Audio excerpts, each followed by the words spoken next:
नमस्कार दोस्तों, जय हिंद, जय भारत।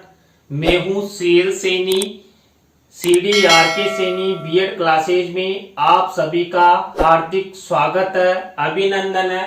देखिए, हम हमारे चैनल के माध्यम से आप सभी के लिए पाठ योजना निर्माण कार्यक्रम चला रहे हैं। इस पाठ योजना निर्माण कार्यक्रम के द्वारा आपके जो शिक्षण विषय हैं, उन शिक्षण विषयों पर आपको पाठ योजनाओं का निर्माण करना बता रहे हैं कि आप किस तरह पाठ योजनाओं का निर्माण कर सकते हैं, किस तरह आपको उद्देश्यों का निर्माण करना है, किस तरह प्रस्तावना के प्रश्न बनाते हुए आप संपूर्ण पाठ योजना के सोपानों का प्रयोग कर सकते हैं। तो आज की लाइव क्लास में हम हिंदी गद्य पाठ योजना क्रमांक 11 के अंतर्गत जो लेखक नागार्जुन है, उनके द्वारा रचित हिमालय की बेटियां, इस गद्य पाठ योजना के बारे में आपको विस्तार पूर्वक बताएंगे कि हिमालय की बेटियां, इस पर आप किस तरह पाठ योजना का निर्माण कर सकते हैं। तो आप सब बने रहें हमारे साथ, हमारे चैनल के साथ। और यदि आप हमारे चैनल पर पहली बार आए हैं तो हमारे चैनल को सब्सक्राइब करें और पास ही बने बेल आइकन को जरूर दबावें, जिससे हमारे द्वारा जब भी कोई न्यू लाइव क्लास चलाई जाती है या पाठ योजना अपलोड की जाती है तो उनके नोटिफिकेशन आपको मिल सके और आप अच्छे से पाठ योजना निर्माण करना सीख सके। देखिए, यहाँ पर जब हम हिंदी गद्य पाठ योजना का निर्माण करते हैं तो सबसे पहले हम शामपट पूर्ति का निर्माण करते हैं। शामपट पूर्ति के अंतर्गत हम वही विद्यालय का नाम, कक्षा, दिनांक, विषय, विधा, कालांश और कालांश का समय लिखते हैं और बीच सेंटर में हमारे प्रकरण का नाम लिखते हैं। देखिए, यहाँ पर हमने हिमालय की बेटियां इस प्रकरण का नाम लिखा है, इसको अंडरलाइन किया है और इन्वर्टेड कॉमास में बंद किया है। आपको भी प्रकरण को अंडरलाइन करना है, इन्वर्टेड कॉमास में जरूर बंद करना है। तो ये हुई शामपट पूर्ति। शामपट पूर्ति के बाद हम उद्देश्य बनाते हैं, विशिष्टीकरण बनाते हैं और अपेक्षित व्यवहारगत परिवर्तन बनाते हैं। देखिए, हम हिंदी गद्य पाठ योजना के अंतर्गत 6 उद्देश्यों का निर्माण करते हैं। उद्देश्य और हमारे मुख्य प्रकरण का ध्यान में रखते हुए विशिष्टीकरण और अपेक्षित व्यवहारगत परिवर्तन बनाते हैं। कई महाविद्यालय द्वारा ये सामान्य उद्देश्य और विशिष्ट उद्देश्य के रूप में भी यहाँ पर उद्देश्य दिए हुए होते हैं। आपको कंफ्यूजन नहीं होना है, आप इस तरह भी बना सकते हैं और सामान्य और विशिष्ट उद्देश्यों की तरह भी बना सकते हैं। देखिए, यहाँ पर पहला उद्देश्य है ज्ञानात्मक। अब ये ज्ञानात्मक से रिलेटेड ये विशिष्टीकरण और ये अपेक्षित व्यवहारगत परिवर्तन। इसी तरह जो दूसरा उद्देश्य है अवबोधात्मक, अवबोधात्मक से रिलेटेड ये विशिष्टीकरण और ये अपेक्षित व्यवहारगत परिवर्तन। देखिए, जब आप विशिष्टीकरण और अपेक्षित व्यवहारगत परिवर्तन बनाते हैं तो आपको 1 से 2 विशिष्टीकरण और 2 से 3 अपेक्षित व्यवहारगत परिवर्तन बनाना है। इसी तरह हमारे 3rd नंबर का उद्देश्य है अभिव्यक्त्यात्मक। देखिए, अभिव्यक्त्यात्मक उद्देश्य से रिलेटेड ये विशिष्टीकरण हो गए और ये अपेक्षित व्यवहारगत परिवर्तन हो गए। इसी तरह कौशलात्मक से रिलेटेड ये विशिष्टीकरण और ये अपेक्षित व्यवहारगत परिवर्तन। देखिए, यहाँ पर विशेष जब आप विशिष्टीकरण और अपेक्षित व्यवहारगत परिवर्तन बनाते हैं तो यहाँ पर आपको आपके उद्देश्य और आपके मुख्य प्रकरण को विशेष रूप से ध्यान रखना होगा, तभी जाकर आप विशिष्टीकरण और अपेक्षित व्यवहारगत परिवर्तन बना सकते हैं। इसी तरह 5th नंबर का उद्देश्य है अभिरुच्यात्मक। देखिए जो अभिरुच्यात्मक उद्देश्य है इससे रिलेटेड ये विशिष्टीकरण और ये अपेक्षित व्यवहारगत परिवर्तन। इसी तरह जो 6 नंबर का उद्देश्य है अभिवृत्त्यात्मक से रिलेटेड ये विशिष्टीकरण और ये अपेक्षित व्यवहारगत परिवर्तन। इस तरह आपको हिंदी गद्य पाठ योजना के अंतर्गत इन 6 उद्देश्यों का निर्माण करना है, उनके विशिष्टीकरण बनाना है और अपेक्षित व्यवहारगत परिवर्तन बनाना है। इसके बाद देखिए कक्षा शिक्षण सहायक सामग्री का कॉलम बनाते हैं। कक्षा शिक्षण सहायक सामग्री 2 प्रकार की होती है, सामान्य और विशिष्ट। देखिए सामान्य शिक्षण सहायक सामग्री तो हमारे पास मौजूद रहती है, लेकिन जो विशिष्ट शिक्षण सहायक सामग्री होती है उसका हम निर्माण करते हैं। विशिष्ट शिक्षण सहायक सामग्री के अंतर्गत हम चार्ट, चित्र, मॉडल, प्रतिकृति आदि का निर्माण करते हैं। तो यहाँ पर देखिए हिमालय की बेटियां जो हमने गद्य प्रकरण लिया है इसके अंतर्गत हम चार्ट और चित्र का प्रयोग करेंगे। इसी तरह पूर्व ज्ञान से संबंधित कॉलम बनाया जाता है। देखिए यहाँ पर छात्र लेखक नागार्जुन द्वारा रचित हिमालय की बेटियां प्रकरण के बारे में सामान्य जानकारी रखते हैं। तो इस तरह आपको पूर्व ज्ञान का कॉलम बनाना है।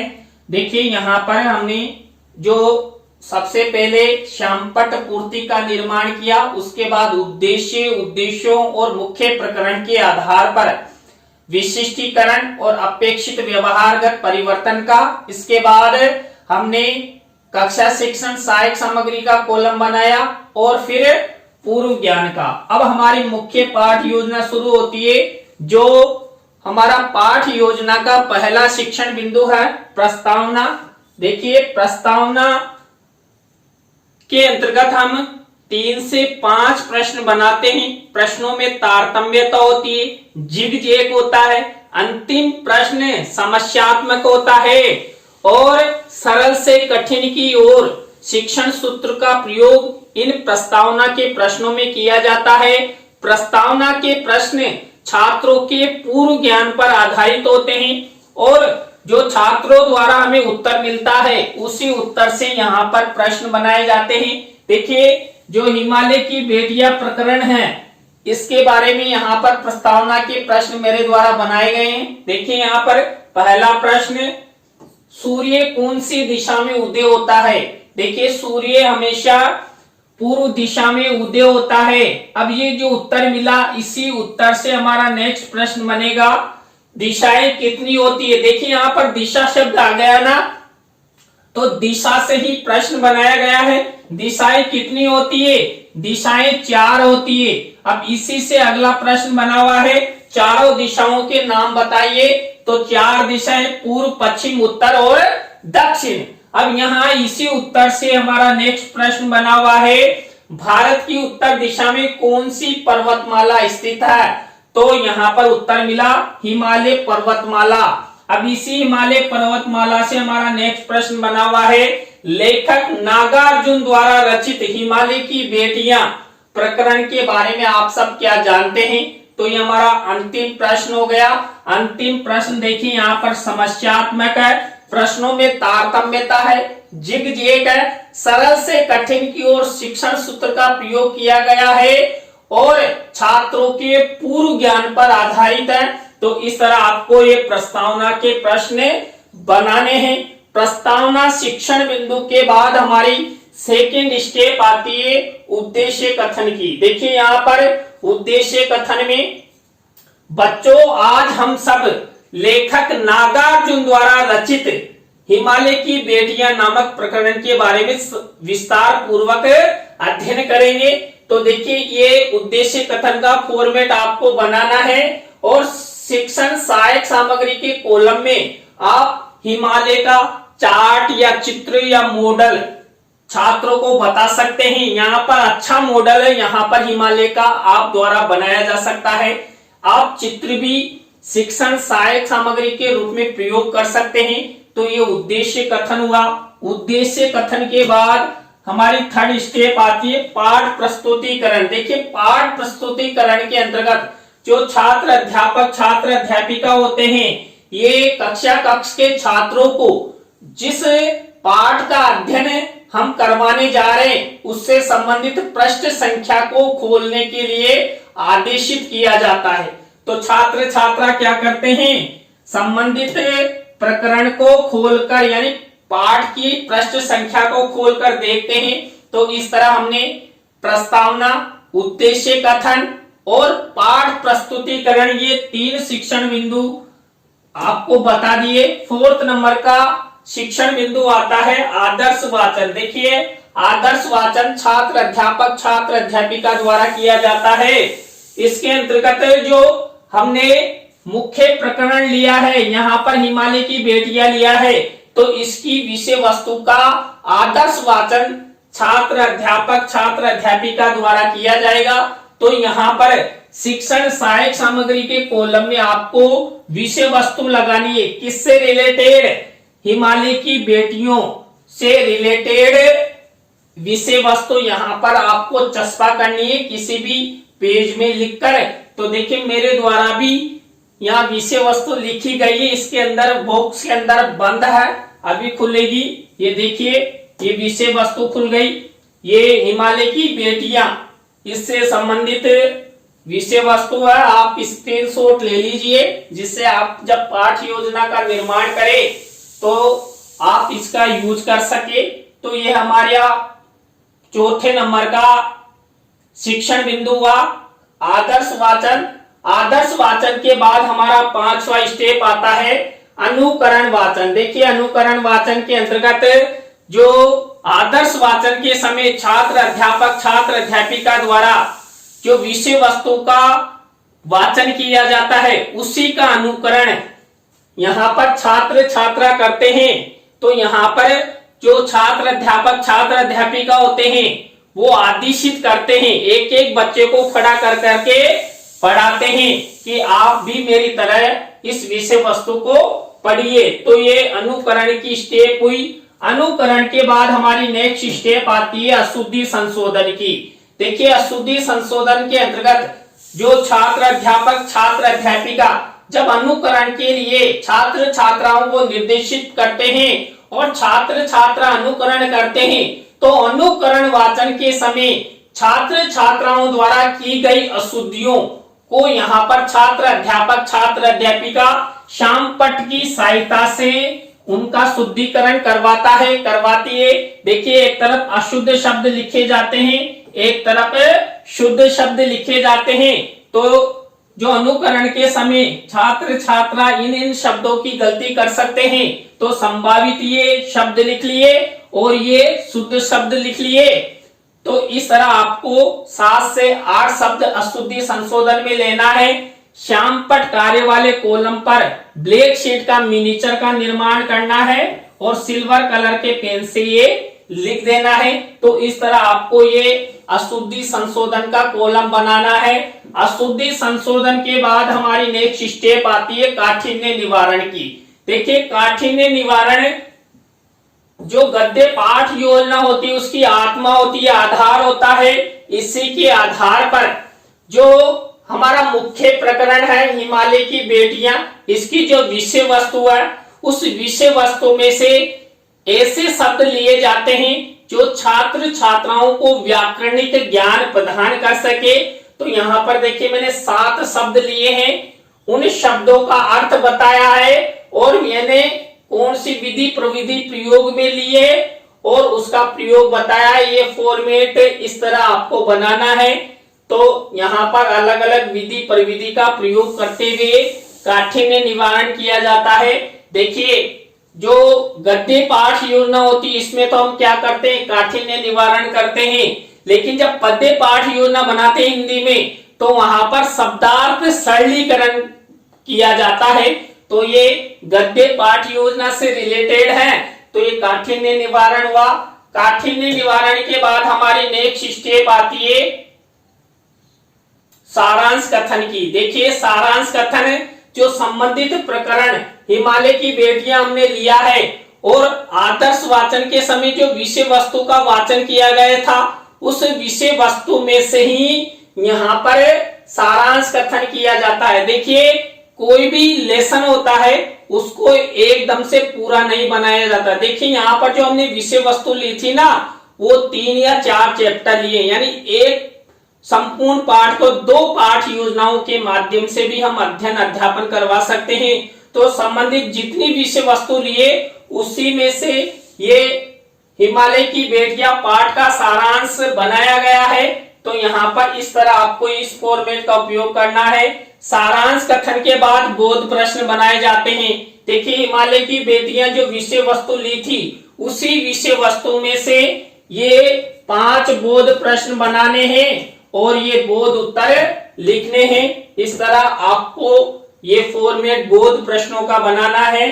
बोध प्रश्नों के बाद हमारी नेक्स्ट स्टेप आती है मौन वाचन की। देखिए मौन वाचन के अंतर्गत जो आदर्श वाचन अनुकरण वाचन के समय जो हिमालय की बेटियां से रिलेटेड जो विषय वस्तु छात्र छात्राओं द्वारा, छात्र अध्यापक छात्र अध्यापिकाओं द्वारा प्रयोग में ली गई थी, उसी विषय वस्तु का छात्र छात्रा क्या करते हैं, मौन वाचन करते हैं। तो ये मौन वाचन की स्टेप हुई।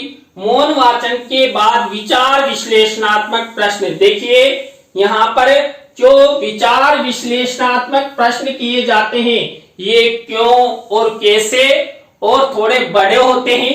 देखिए मेरे द्वारा ये 4 विचार विश्लेषणात्मक प्रश्न बनाए गए हैं, क्यों और कैसे वाले, यानी कि छात्र छात्राओं में विचारात्मक शक्ति उत्पन्न करने हेतु गद्य पाठ योजना में हम विचार विश्लेषणात्मक प्रश्न बनाते हैं। तो ये विचार विश्लेषणात्मक प्रश्न और ये उत्तर। तो इस तरह ये हमारी 11वें नंबर की स्टेप हुई। इसके बाद नेक्स्ट स्टेप आती है मूल्यांकन प्रश्नों की। देखिए मूल्यांकन प्रश्नों के अंतर्गत हम 3 तरह के प्रश्न बनाते हैं। यहाँ पर वस्तुनिष्ठ रिक्त स्थानों या सत्य असत्य से रिलेटेड, या एक पंक्ति में यानी लघुत्रात्मक अति लघुत्रात्मक से रिलेटेड। तो सब में 2-2 प्रश्न बनाए जाते हैं। कुल मिलाकर मूल्यांकन प्रश्नों में हम 6 प्रश्न बनाते हैं। और यहाँ पर देखिए किसी भी प्रश्न का उत्तर नहीं लिखते हैं, ब्लैक शीट का निर्माण करते हैं। ब्लैक शीट का निर्माण करके सिल्वर कलर के पेन से लिखते हैं। और जब आपका फाइनल लेसन होता है तो एक तरफ आपको लपेट श्याम फलक पर ये मूल्यांकन प्रश्न लिखते हैं और दूसरी तरफ गृह कार्य। देखिए ये गृह कार्य और गृह कार्य का प्रश्न आप सब जानते हैं एक निबंधात्मक रूप में दिया जाता है। हम 1 से 2 होम प्रश्न निबंधात्मक छात्र छात्राओं को होमवर्क हेतु देते हैं। तो ये श्याम पट कार्य वाले कॉलम पर वही ब्लैक शीट का निर्माण सिल्वर कलर के पेन से लिखकर आपको ये 1 से 2 निबंधात्मक प्रश्न होमवर्क के रूप में देना है। तो देखिए आज की क्लास में हमने जो हिंदी गद्य पाठ योजना क्रमांक 11 है, इसके अंतर्गत हिमालय की बेटियां, इस प्रकरण का चयन करते हुए आपको पाठ योजना का निर्माण करना बताया। आज की पाठ योजना की क्लास आपको कैसी लगी कमेंट्स में हमें जरूर बताएं। अच्छी लगी हो तो लाइक करें, कमेंट्स करें और शेयर जरूर करें दोस्तों। इसी तरह नई पाठ योजना के साथ हम आपसे फिर मिलेंगे CD RK Saini BEd classes पर। जय हिंद, जय भारत, राम राम सा।